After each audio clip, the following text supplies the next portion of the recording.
তোমরা কেমন আছো বন্ধুরা? এখন থেকে আমি ব্লগটা শুরু করছি। আর এখন ঘড়িতে 10টা বাজে, কিন্তু আমার ব্লগ আজকে করবো না ভাবছিলাম। ভালো লাগছে না, শরীরটা খুব খারাপ। মানে শরীরটা খারাপ বলতে কি জানো তো, আমার তো প্রায় গা হাত পায়ের ব্যথা হয়। তোমরা তো জানোই, আমাকে দেখেও বুঝতে পারছো যে শরীরটা একটু খারাপ।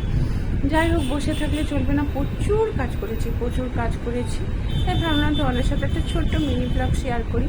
আজকে অনেক কাজ করে নিয়েছি, মানে আলমারি সাইড টাইডগুলো আলমারি নিজে হাতে সরিয়েছি, পিছন ঝেড়েছি, অনেক কিছুই সব ঝাড়াঝুড়ি করেছি। খাট টাট বিছানা সব ঝেড়ে নিয়েছি। কিন্তু রান্না এখনো হয়নি, শুধু ভাতগুলো হয়েছে, মানে বাচ্চাগুলোর ভাত আর আমাদের ভাত। যাই হোক, হয়েছে। এবার কি করব এখন দেখি।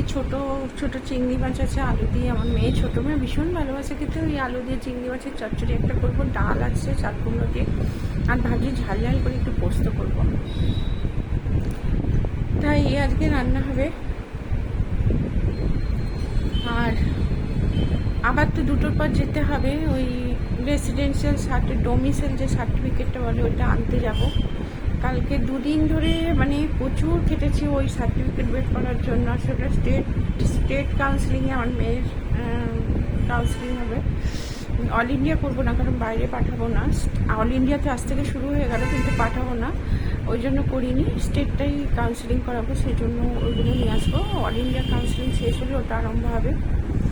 তা প্রথমে ভাবছিলাম অল ইন্ডিয়া করাবো, কিন্তু কেউ করাচ্ছে না। বেশিরভাগই আমাদের যারা চেনাশোনা বলছে স্টেটই করবে, কারণ বাইরে সত্যি কথা পাঠানোর তো দরকার নেই মেয়েকে।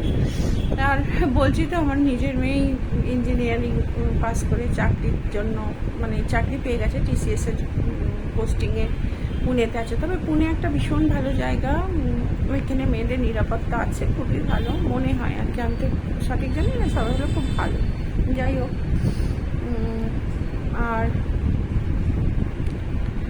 আর কি বলবো তোমাদের,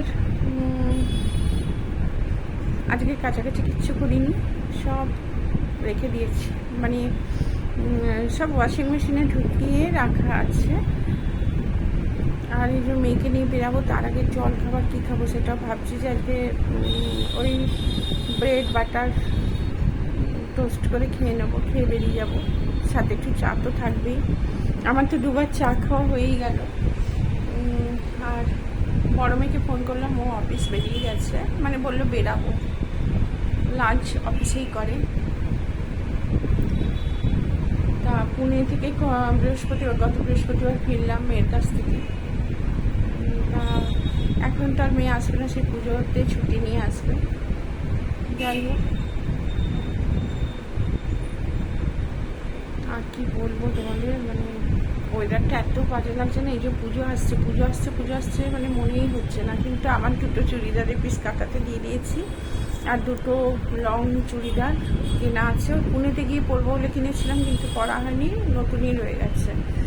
আর শাড়ি তো মানে এক গাদা আছে, বিয়েবাড়ি উপলক্ষে গাদা শাড়ি কিনেছি। আমি নিজেও কিনেছি, বাপের বাড়ি থেকেও অনেকগুলো দিয়েছে, তারপরে ভাইজির শ্বশুর বাড়ি থেকে দিয়েছে, অনেক শাড়ি আছে। আর তাও আমার ছোটো মেয়ে বলছে, মা যাবে কলকাতায়? দেখি যাবো একদিন।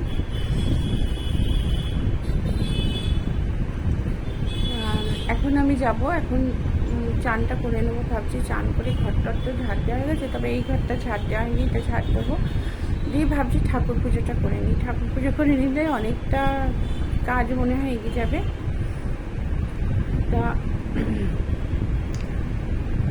ঠাকুর পুজোটা করে নিয়ে তারপরে ভাবছি রান্নার কাজে হাত দেবো। আমার কাজের দিদি চলে আসবে, এসে কাটাকাটিগুলো করে দেবে, দিলে পেঁয়াজ পোস্ত করবো ঝাল করে, ডাল করা আছে। আর ইয়েটা করবো, তোমার ধরো চিংড়ি মাছটা আলু দিয়ে একটু তরকারি করে নেবো। আমার ছোটো মেয়ে খুব ভালো খায় এই রান্না।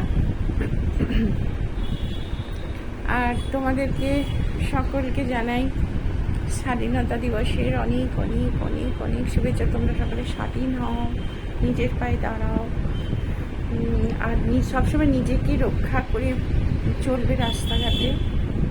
আর সবাইকে বলবো যে খুব সাবধানে থেকো। তাই এইটুকুই বলতে এলাম তোমাদের, মানে ব্লগ করি না করি একটু আসতে ভালো লাগে, কিন্তু সেই মতো আমি লাইক কমেন্ট শেয়ার কিছুই হয় না আমার ভিডিওতে। আজ 2.5 বছর ভিডিও করছি কিন্তু কোনো লাভ হচ্ছে না, তাও করে যাচ্ছি, ভালোবেসে করছি। তাহলে টাটা।